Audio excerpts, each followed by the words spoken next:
So now, you're living life and you know what you don't want and you give birth to a new idea, and the source within you rides that rocket and literally becomes it vibrationally, as all things are become vibrationally before they become manifestationally.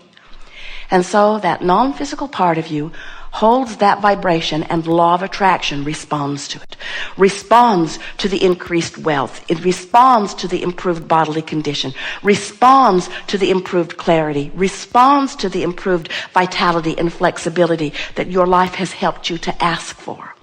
Because when you ask, it is always given. It is not just given, it is given, and the larger part of you becomes it. And then law of attraction begins to respond to that larger part of you. So now, since law of attraction is responding to everything, and this larger part of you is summoning from all of the resources of this boundaryless universe, all things necessary to give you the complete summation and manifestation of what you've asked for, what a powerful vortex is created around that idea. And to you, it feels like a pulling of you, and all things like you, all things like this idea that you've given birth to, are being called toward that too. And when you go, you feel eager. When you go, you feel elation. When you go, you feel euphoric. When you go, you feel energetic. You feel vitality. You feel frisky.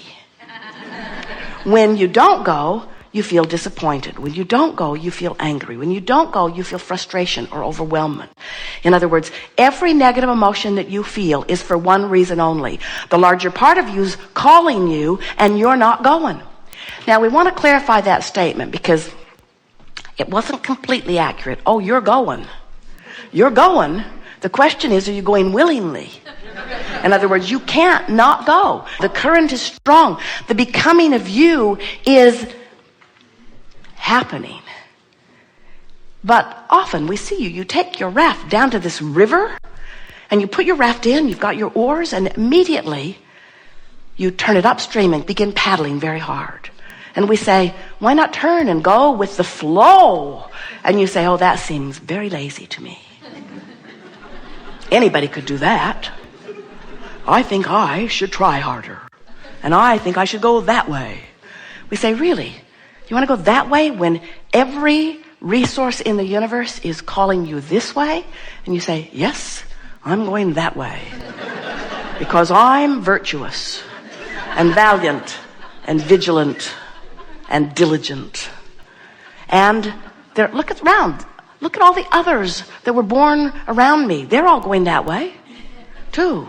Because we've all heard, if we struggle hard, we'll get a monument.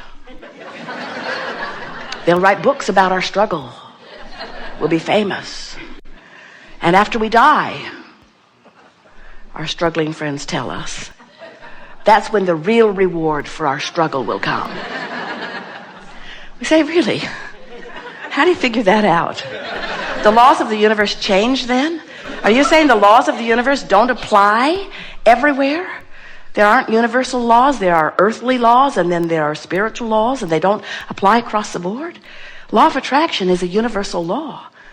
And your well-being is universally understood. And the source within you knows your value. And when you don't, you're paddling upstream. And then we say, and our physical friends rarely hear us in the beginning in the way that we want them to hear it. Then we say, and nothing that you want is upstream.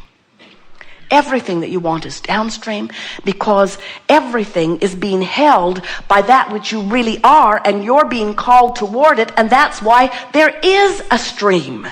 That's why you feel emotions. You can feel when you're moving toward who you really are.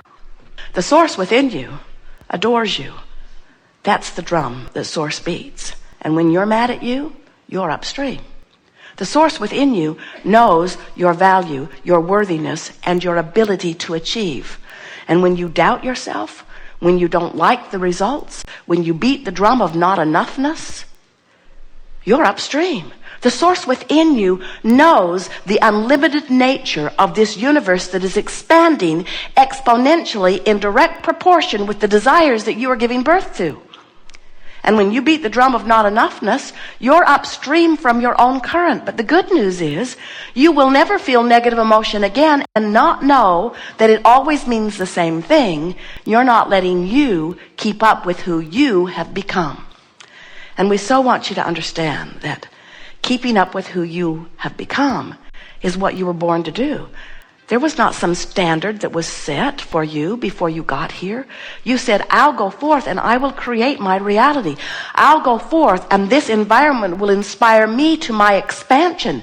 And the source within you says, yes, that is my expansion too. You will go forth and inspire our expansion. And when we get a glimpse of it, we will turn our undivided attention to the expanded idea. And you said, I'll come with you. And you always do. When you croak, you close the gap. Every single time. We try to be disrespectful about death since there isn't any. When you withdraw your consciousness from this time-space reality, you become the expanded being that you have expanded to by virtue of this physical life experience. Don't you just love knowing that? Don't you love knowing that the purpose of your life is for that joyous, never-ending expansion? You didn't come forth to get something done that needed to be done. You came forth to be inspired to something that you wanted to do. You wanted to be inspired to the new idea because you know from your eternal, non-physical perspective that there is nothing more exhilarating than to take the knowing that you are and focusing it upon some environment and coming to a new improved conclusion and then turning your undivided attention to the new desire and feeling universal forces bringing it into play.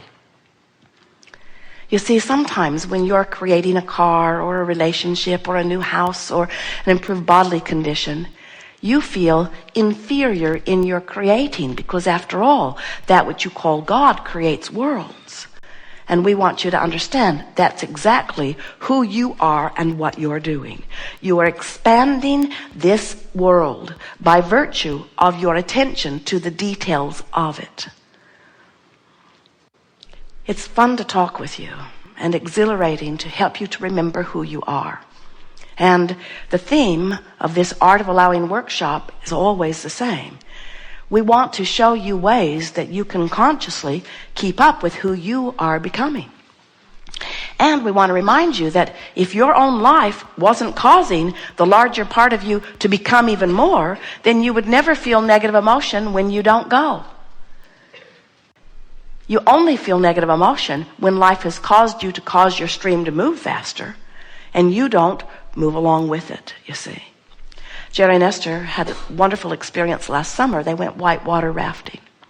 They were on a river in Colorado, and it was a very big river, fast-moving, class 4 rapids through most of it.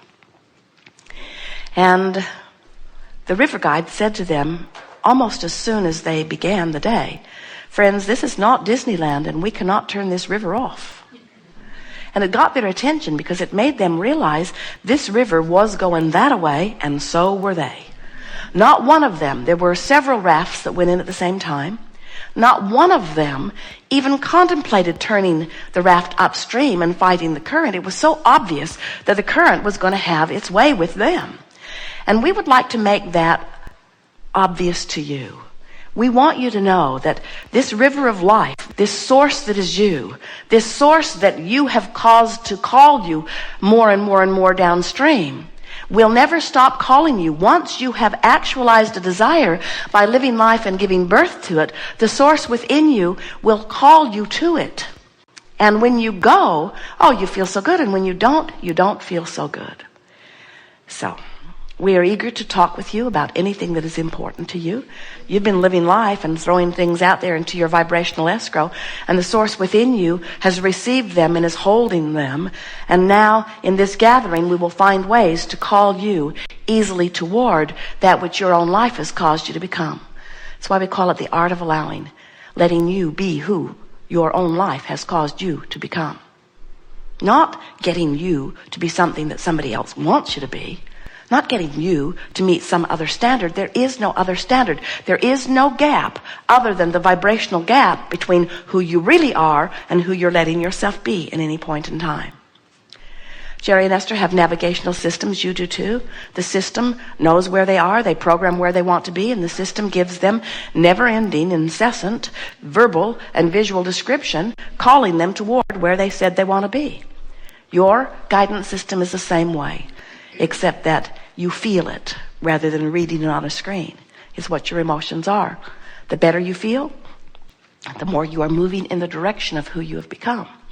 You don't have to turn your boat around and begin paddling rapidly toward all the stuff that you think is waiting for you downstream. In fact, even the idea that you have to paddle downstream means you don't understand the power of the stream. It will take you. You don't even have to turn your boat around. If you just let go of the oars, the current will turn your boat around. When you let go of the oars, which means when you stop trying, when you stop the struggle, when you stop defending or rationalizing or even focusing on what's wrong, when you stop the complaining, when you're no longer focused upon the absence of what you want, in the moment that you stop doing that, your boat begins to move toward what you want. And in that moment, you feel relief. And relief is the emotion that you want to reach for. Because it does no good whatsoever to compare yourself. Oh, I feel bad and you feel good. So what? Oh, I'm sad and you're happy. So what? The comparison of how anybody else is doing in their vibrational gap has nothing to do with you. The only thing that matters to you is how you feel right now and how you feel when you release a little resistance. In other words, we want you to leave this gathering knowing that your quest is just a little relief. Somebody calls you on the telephone and they make you so mad. They make you so mad. They told you something that you did not want to hear. And you think, I am so mad. In the moment that you realize that you're feeling that way, what we want you to now realize is you're mad, but the source within you isn't.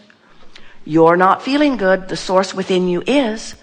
And so what you want to do is release the thought that's made you so mad, and in the releasing of it, you will automatically turn towards something that feels better. We've never seen any of you be very effective at just all of a sudden putting your brain on pause. I'm mad. Oh, wait, where's that button? Oh, there. That's so much better. Who am I? Where am I? There is no pause button. In other words, you cannot turn your thinking mechanism off. You can only point it in different directions. So if you're angry about something and you don't want to be angry, find something that feels good. But the tricky thing is, if you're angry and have been there for a while and you say, oh, I think I'll turn my attention towards something that makes me feel wonderful, you don't have that broad of a range, because law of attraction won't give you a bright, fluffy thought when you are having one that is really angry. So the best you can do, and it's good enough, is find a thought that's a little less angry, a little less angry, a little less angry, until eventually you're a little less angry, and then you're not angry at all. You're just frustrated. And then you're a little less frustrated, and then you're not frustrated at all. You're hopeful. And then you're a little less hopeful. In fact, you're not hopeful at all. You're believing. You're just reaching for these gradual increments of improving the way you feel. Don't ask yourself to do the impossible. Don't say, I feel bad and I'm going to immediately get feeling good. Say, I feel bad and I'm going to feel less bad. I'm going to feel less bad. I'm going to feel less bad. There's nothing wrong with feeling less bad, less bad, less bad, less bad, less bad, less bad, less bad, less mad, less bad, less mad, till all of a sudden you feel good. And you'll know when you find that turning point. You'll know when you feel frisky again.